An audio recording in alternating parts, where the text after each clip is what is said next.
Welcome to Sorting Algorithms, a visual guide to computer science fundamentals. Sorting is one of the most studied problems in all of computer science, and understanding how different algorithms tackle it will make you a better programmer. In this video, we'll explore 5 classic algorithms: bubble sort, selection sort, insertion sort, merge sort, and quick sort. For each one, you'll see a live bar chart animation, step-by-step pseudocode, and a full big O complexity breakdown. Let's dive in. Bubble sort is the classic beginner algorithm. Its best case time complexity is O of n when the array is already sorted. But in the average and worst case, it's O of n squared, making it slow for large inputs. It is stable and sorts in place using only O of 1 extra space. The idea is beautifully simple. We repeatedly walk through the array comparing each pair of adjacent elements. If the left one is bigger than the right one, we swap them. After every full pass, the largest unsorted element has bubbled up to its correct position at the end. We repeat until no swaps occur. Watch the yellow bars, those are the elements being compared right now. When a swap happens, the bars physically cross over each other. Green bars have reached their final sorted position, and that's bubble sort. Simple to understand and implement, but its O of n squared average case makes it impractical for large datasets. It shines only when the list is almost sorted, where it can run in a single O of n pass. Selection sort has a time complexity of O of n squared in all cases, best, average, and worst.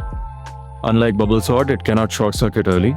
It is unstable because it can swap non-adjacent elements, but it makes at most n-1 swaps, which is useful when write operations are expensive. The algorithm divides the array into a sorted left portion and an unsorted right portion.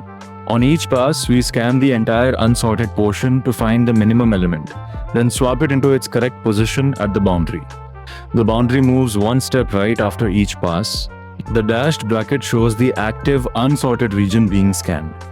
2 bars are always highlighted, the current candidate minimum and the element being compared to it. When a new minimum is found, the highlight jumps to it. Selection sort's predictable n-1 swaps make it useful on hardware with slow memory writes. But its inability to detect early completion means it always runs in O of n squared time. For general purpose sorting, better options exist. So, insertion sort has a best case of O of n, the best among these 3 simple algorithms, because it can detect that the array is already sorted and stop immediately. Its average and worst case are O of n squared. It is stable and in place. Think of sorting a hand of playing cards. You pick up one card at a time and slide it leftward into its correct position among the cards you've already sorted. The left portion grows by 1 card each round until the whole hand is ordered. In the visualization, each new element is picked up and shifted left past every element that is larger than it. The sorted region on the left grows with each step. Insertion sort is the algorithm of choice for small arrays and newly sorted data. Many hybrid algorithms like TimSort use insertion sort on small subarrays because of its low overhead and excellent cache performance. Merge sort is a divide and conquer algorithm that guarantees O of n log n time in all cases, best, average, and worst. It is stable, which makes it essential for sorting linked lists and external files.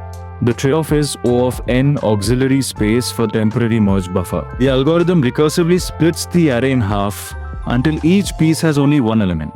A single element is trivially sorted. Then it merges pairs of sorted halves back together by comparing their front elements and always placing the smaller one next. This continues until the whole array is merged. The dashed brackets show the active merge region. Purple bars are being placed during a merge step. Watch how subarrays of size 1, 2, 4 get merged into progressively larger sorted runs. Merge sort's guaranteed O of n log n makes it ideal for sorting huge datasets. It's the backbone of Python's TimSort and Java's arrays.sort for objects. When stability and predictability matter more than memory, merge sort is your algorithm. Quick sort is the fastest sorting algorithm in practice for most real-world inputs. Its average case is O of n log n, and it works entirely in place using only O of log n stack space. The worst case of O of n squared occurs when the pivot is always the minimum or maximum element, rare with good pivot selection strategies. Quick sort picks a pivot element, then partitions the array. Elements smaller than the pivot go left, larger ones go right. The pivot is now in its final sorted position. Then quicksort recursively sorts the left and right partitions. No merging step is needed. The work happens during partitioning. The purple bar is the pivot. Yellow bars are being compared against it. Bars that belong on the left side swap into position. After partitioning, the pivot is placed permanently, shown in green. Quicksort is the dominant algorithm in system libraries. C is qsort, C++, SSTDBill, sort, and most language runtimes use quicksort or a hybrid of it.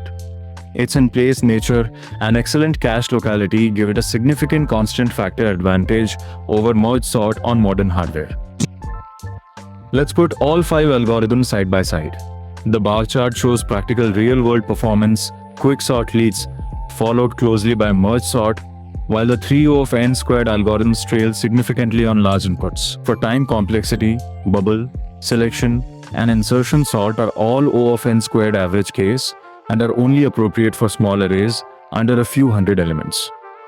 Merge sort and quicksort both achieve O of n log n on average, making them suitable for millions of elements. The golden rule: use insertion sort for tiny or nearly sorted arrays. Use merge sort when stability is required or you're sorting a linked list. Use quicksort for everything else. Most production sort implementations combine all three. That's exactly what timsort does. Thanks for watching.